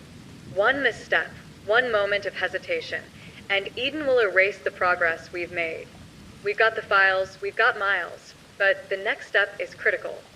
I took a deep breath, feeling the weight of responsibility pressing down. "We need to split responsibilities. Anna and I can track the clues in the field. Miles stays close for protection and insight, and Dad can handle logistics, surveillance, and backup. Every move coordinated." Anna looked at me, eyes wide but resolute. "And we need to move tonight. If we wait, Eden will anticipate our pattern, set traps, or move the next child before we even reach them." We pored over the files, each document revealing small but crucial details: locations, dates, potential surveillance weak points, and safe zones left by previous children. The pattern Naomi had left was precise, almost prophetic. "There," Anna said, pointing to a scribbled set of coordinates in the journal. "This is our next lead. It matches the area where another child disappeared, subject 07. If we follow this carefully, we might reach them before Eden does." Miles leaned forward, pale but determined. "We have to. I can't let anyone else go through what I did. Not when we know where they are." My father nodded. Then we go at first light. Tonight we rest, plan, and prepare. We anticipate every angle, every movement. Eden will be watching, but so will we. The cabin remained silent after that, save for the faint rustle of leaves outside. We huddled together, sharing what little warmth the old structure offered. Sleep came in short, fragmented bursts, anxiety and adrenaline keeping us alert even in dreams. As the night deepened, I couldn't shake the feeling that Eden's presence was closer than ever.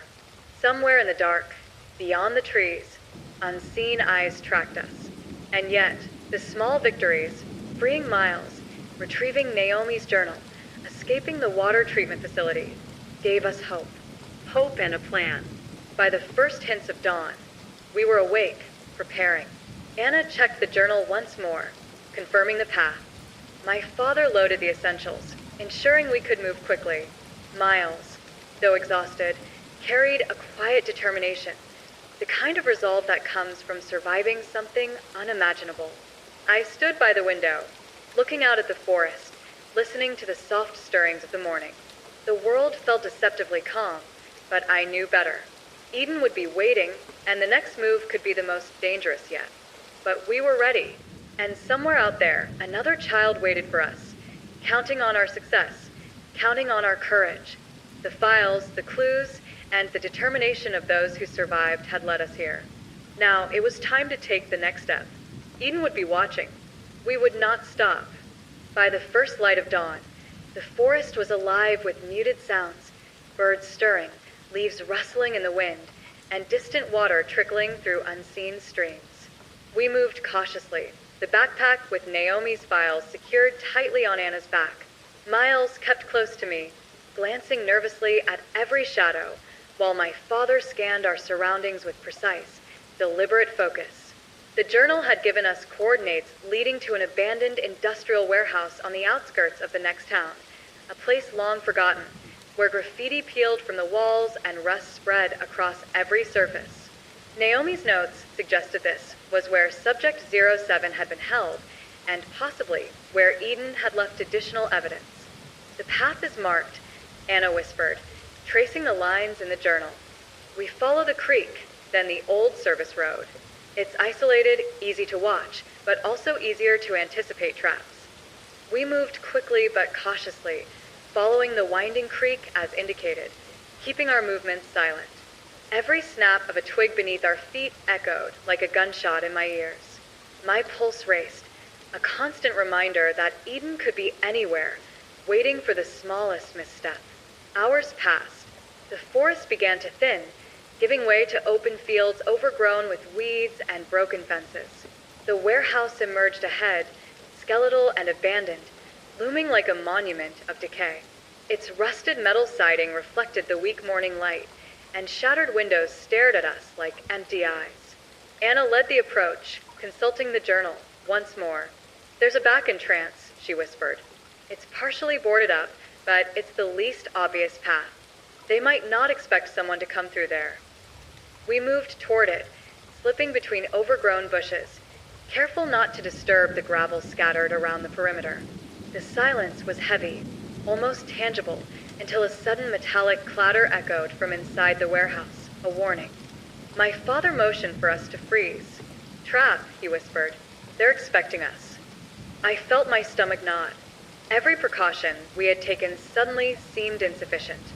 How do we get inside without triggering whatever it is? I asked quietly. Anna scanned the perimeter, eyes sharp. There's a small vent near the ground, partially hidden by debris. It leads directly into the storage area. We can use it, but it's tight. Miles looked hesitant. I don't think I can fit through that." I placed a reassuring hand on his shoulder. "You don't have to. Stay here with Dad. We'll go first and check it out." Carefully, Anna and I slipped into the vent, the metal scraping softly against our clothes. Darkness surrounded us, the air thick and musty. Every movement required care. One wrong shift could alert Eden or trigger a trap. We emerged into the storage area, a vast room filled with crates, rusted machinery, and the faint scent of chemicals. My eyes adjusted slowly, revealing remnants of Eden's surveillance. Cameras mounted high on the walls, thin wires running along the floor, and footprints, fresh ones, leading deeper into the warehouse. "They're close," Anna whispered. "We have minutes to find what we came for before they notice." We followed the footprints carefully, moving toward a partially open crate at the far end of the room. Inside were files and small objects, evidence left by Subject 07, notes about movements, and cryptic warnings. Do not trust the patterns. They see everything. Move fast, or you'll be next. I felt a chill run down my spine. Eden had anticipated every move of these children, predicting their escape routes and leaving traps designed to ensnare anyone who followed. Suddenly, a loud metallic clang echoed behind us. My heart leapt. Footsteps, multiple, fast, deliberate, closing in. Eden agents. Anna grabbed my arm. "We have to move. Now." We darted toward a side exit, but the floor gave way under one of the crates, a tripwire. I barely managed to catch myself, but the noise echoed through the warehouse, alerting the agents. Shouts followed immediately. "They're here. Move. Don't let them escape." I glanced at Anna. "We need a diversion." She nodded, grabbing a loose pipe from the floor. Together, we kicked over several crates, sending them crashing across the floor. The clatter drew the agent's attention while we slipped through a narrow doorway on the opposite side. We ran through a maze of storage corridors, the sound of pursuit close behind. The warehouse smelled of rust, oil, and fear. My lungs burned, adrenaline surging with every step. Finally, we emerged into a hidden loading dock. The sun glinted weakly off the metal roof, and the world outside felt briefly free. But the sound of Eden's shouts reminded us that freedom was fragile, temporary. Anna turned to me, breathless. "We've got the files, the notes, enough to follow the next clue. But Eden will be back, and they'll know we were here." I nodded, gripping the journal tightly. "Then we move before they can anticipate us. Miles is counting on us, and so are the others." From the shadows of the warehouse, I caught a glimpse of movement. Dark figures watching, calculating. Eden had not lost us entirely, but we were ahead for now, and the chase continued. The warehouse receded behind us, shadows stretching across the cracked asphalt of the loading yard. The air smelled faintly of rust, oil, and the damp heat of the morning sun. Every step we took felt measured, deliberate, the kind of pace that carries both hope and terror. Eden hadn't lost sight of us entirely. Their presence was a weight we could feel pressing against our backs. Anna clutched the backpack tightly, her knuckles white. "We need to follow the back roads," she whispered. "No main streets, no predictable paths. Eden will expect that." My father nodded, scanning the perimeter. "There's a series of abandoned service lanes through the old industrial district. They're overgrown but passable. We'll use those. Keep low, stay silent." Miles shuffled beside me, his eyes wide with fear and resolve. "Do you think they'll catch us?" he asked quietly. I placed a reassuring hand on his shoulder. "Not if we stick to the plan. We move fast, smart, and we stay together." The roads were narrow, lined with rusted fences and crumbling brick walls. Overhead, broken signs swayed gently in the breeze, creaking like ghosts. Every turn we took, every shadow we passed, felt like a trap. A single misstep could reveal us, and Eden would be waiting. Anna checked the journal again. "The next marker is here," she said, pointing to a barely visible spray-painted symbols on a wall, a triangle with it in the center. "Naomi left this. It means we're on the right path. Keep going." We pressed on, moving through the labyrinth of alleys and service roads. Occasionally, the sound of footsteps echoed behind us, not close enough to catch, but close enough to remind us that Eden's eyes were everywhere. Hours passed. The heat of the morning gave way to a faint drizzle, the drops pattering softly against the cracked asphalt. The forest reemerged ahead, a narrow corridor of trees and underbrush shielding us from prying eyes. It was our chance to speed up to gain distance, but then we came across it, a trap. A set of tripwires stretched across the path, almost invisible in the dim light. My father froze, eyes scanning. "Eden's testing us," he whispered. They know we're coming. We need to disarm this quietly. Anna and I crouched low, examining the wires. They were thin, taut, and connected to a small device hidden in the brush. I could feel my pulse racing. One false move, and alarms could trigger, summoning Eden agents, perhaps even reinforcements. Leave it, Miles whispered. Just go around it. My father shook his head. Too risky. They'll know we avoided it. We need to move carefully and neutralize it.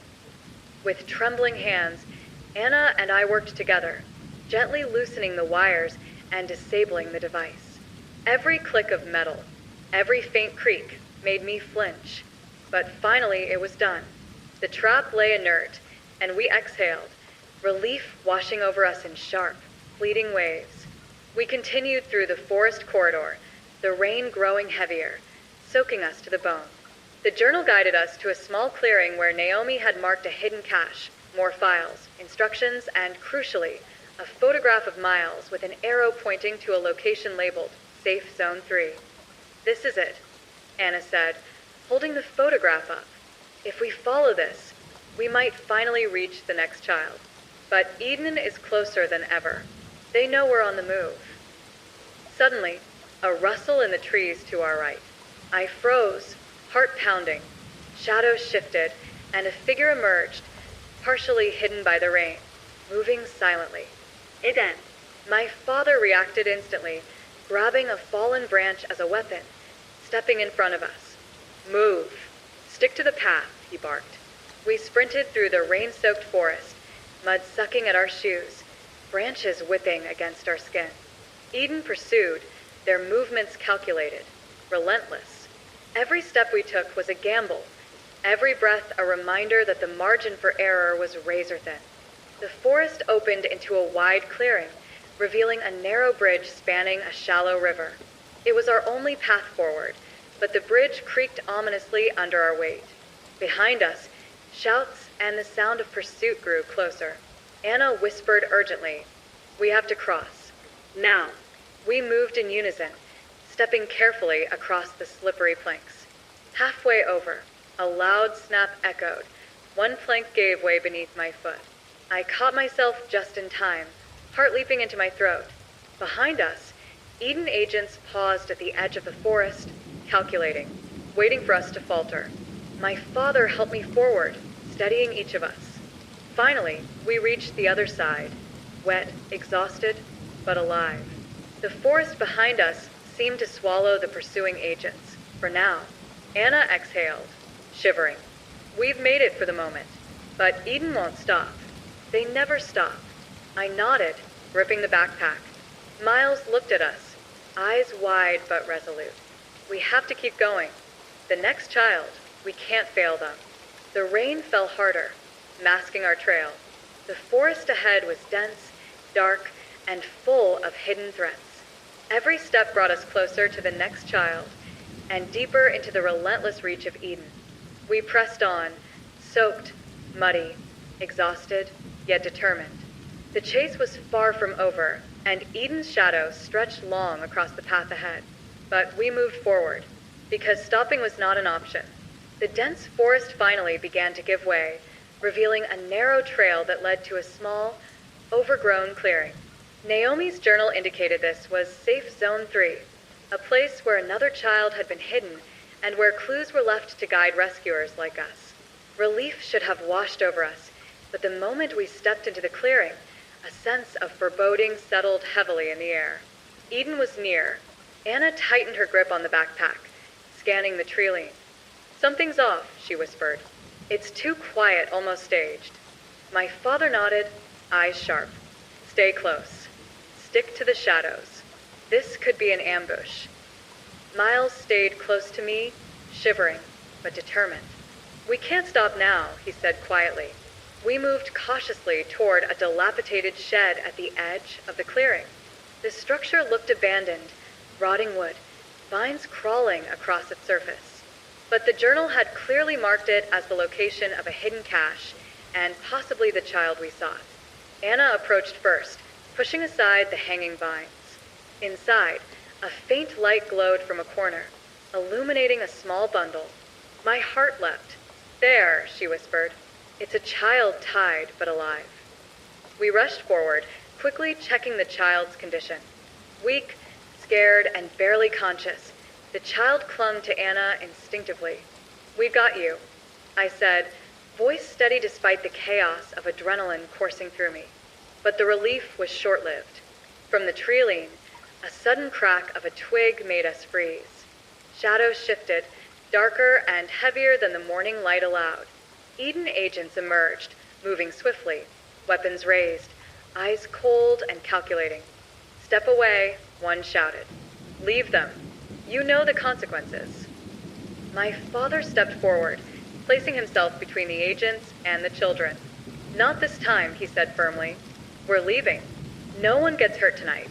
The agents advanced, confident, precise. I could feel the tension thick in the air, the delicate balance between life and death resting on the next seconds. Anna tightened her grip on the backpack and whispered, "We have to move now." Suddenly, one of the agents lunged toward the child. My father reacted instantly, shoving the agent back with all his strength. Chaos erupted. Another agent aimed a weapon. Anna grabbed a loose metal rod from the shed and swung it, striking near the agent to create a diversion. The sound echoed across the clearing, metal clanging against concrete. I grabbed Miles and the rescued child, sprinting toward the opposite edge of the clearing. The wet grass slowed our pace, but adrenaline carried us forward. Behind us, Eden agents shouted, pursuing relentlessly. We darted into a narrow ravine at the edge of the clearing, pressed close against the rock walls. The sound of pursuit grew fainter, for now. The child clutched Anna's arm tightly, eyes wide but trusting. My father signaled us to stop. "We need a plan," he said, breathless. "We can't keep running blindly. Eden will anticipate every route if we don't think ahead." Anna spread the journal on a flat rock, pointing to markings we hadn't noticed before. "There's a hidden service road leading out of the forest," she said. "It's narrow, overgrown, and they probably won't expect us to take it. If we move carefully, we can get back to the safe house and regroup." I nodded. "Then we go, but slowly. Every sound counts. Every misstep could cost us." The forest seemed alive as we navigated the narrow path, the branches scraping against our soaked clothes, roots threatening to trip us with every step. The rescued child whispered softly, clinging to Anna, trusting her completely. Miles kept close, alert and ready to react at a moment's notice. Hours passed in tense silence, punctuated only by the distant calls of birds and the faint rustling of leaves. The edge of the forest finally opened to the familiar safe house clearing. Relief washed over us, but the tension did not fully leave. Eden's presence still lingered, unseen, watching, waiting. Inside the safe house, we tended to the rescued child, checking for injuries and offering water. Miles sat quietly, exhaustion settling in, but there was a sense of accomplishment too. We had reached another child, another piece of Naomi's network, and survived the ambush. Anna looked at the journal, tracing the next set of markings. "There's one more child," she said softly. "This is the final lead. If we follow it, we might finally end Eden's hold over them and over all of us." My father exhaled, exhaustion and determination warring in his expression. "Then we prepare. This is the last one, and it will be the most dangerous yet. Eden will be expecting everything we do." I felt a chill run down my spine. The final confrontation was coming, the culmination of every step, every risk, every life we had fought to save. The stakes had never been higher, and Eden would not hold back. The final lead brought us to a sprawling, abandoned warehouse on the outskirts of the city. Unlike the previous sites, this one reeked of control, calculated menace. High fences, barbed wire, and floodlights told us immediately. Eden had planned this carefully.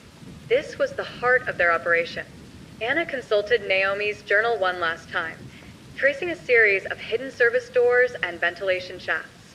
"The files indicate the children are being held in the basement," she whispered. "There's a service elevator that leads directly there, but it's heavily monitored. We'll have to move quietly and quickly." My father nodded, tightening his jacket against the cold night air. We don't get second chances. Stick to the plan. Every move matters. Miles clutched my hand tightly. His eyes were wide, but I could see the determination in his gaze. He had survived this far, and he wasn't about to let fear control him now. We approached the side entrance, using shadows and debris to conceal our presence. The faint hum of security cameras and the soft creak of machinery echoed ominously. Anna disabled a small sensor near the service door, giving us a narrow window to slip inside. The warehouse interior was vast and dimly lit, rows of crates and machinery casting long, jagged shadows across the floor. The air was thick with the scent of dust, metal, and something darker, the lingering fear of the children who had been held here. We descended the stairwell to the basement, careful with each step.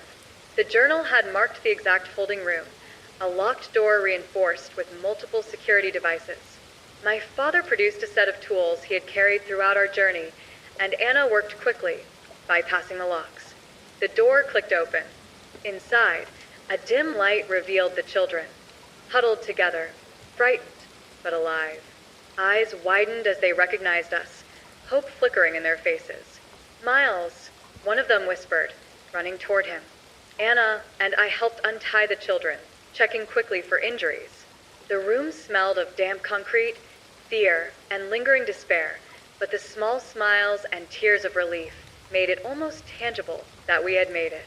Before we could celebrate, the sound of boots echoed from above. Eden had discovered our presence. Voices shouted, orders barked, and the mechanical hum of surveillance intensified. We had minutes, maybe seconds, before confrontation. My father placed a hand on my shoulder. "Time to move.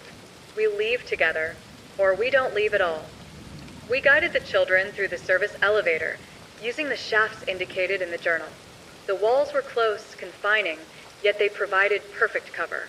Above us, footsteps grew louder, but for now, we remained unseen. When we emerged at the top, Eden agents were waiting, armed and calculated. One stepped forward, weapon raised. "Stop right there. You can't take them." My father stepped in front of the group, voice steady. "We already have. And tonight, you're not taking anyone back." A tense standoff. Then chaos erupted. One agent lunged, another aimed, and instinct took over. My father swung a pipe, deflecting an attack. Anna hurled a crate toward the second, creating a diversion. I grabbed Miles and the nearest children, sprinting toward the side exit. Gunfire cracked in the distance, not aimed directly at us, but warning shots to scatter. The adrenaline was overwhelming, yet our focus never wavered. The children followed instinctively, guided by our movements and their hope. Outside, the night air hit us like a wave. The rain had returned, falling softly, washing the grime and fear from our clothes, mingling with the scent of wet earth. We sprinted through the overgrown lot, every shadow a potential threat, every sound a reminder that Eden was still out there. Anna led the group toward a hidden path through the trees, one last escape route outlined in Naomi's journal. We moved as one, wet, muddy, exhausted, yet driven by the knowledge that the children we had rescued were now free. Behind us, the warehouse loomed like a dark sentinel. Eden agents shouted in frustration, but the shadows swallowed our retreat. For the first time since the journey began, we felt a cautious, fragile relief. We emerged onto a small road leading to the forest's edge. The children clung to Anna, my father's steady presence beside us, and Miles walked silently but proudly. The journal, the files, and our courage had led us here. Finally, we reached the safe house once more. The children were guided inside, warm blankets and hot water waiting. Their tear-streaked faces slowly shifted to smiles, tentative laughter, and quiet gratitude. Anna exhaled, sitting down heavily. "It's done," she whispered. "We've ended this for now. They're safe." My father placed a hand on her shoulder, then looked at me. "Not just for now," he said softly. "We've broken their system. Eden will regroup, but we've won a battle they didn't see coming." Miles looked at me, exhausted but relieved. "We saved them." All of them. I nodded, feeling a surge of pride and sorrow mixed together. The night had been long, terrifying, and unrelenting, but the children were safe, and the journal, Naomi's legacy, had guided us through. Outside, the rain continued to fall softly. Shadows of the forest swayed gently. The night calm once more. For the first time in weeks, the terror that had hung over us felt distant, replaced by quiet, weary relief. We had faced Eden, survived their traps, and saved lives. The journey had changed us, sharpened our senses, hardened our resolve, and reminded us of the fragility and strength of life. And though the shadows would always be there, watching, we had proven that courage, hope, and determination could overcome even the darkest threats. The night, finally, was at peace.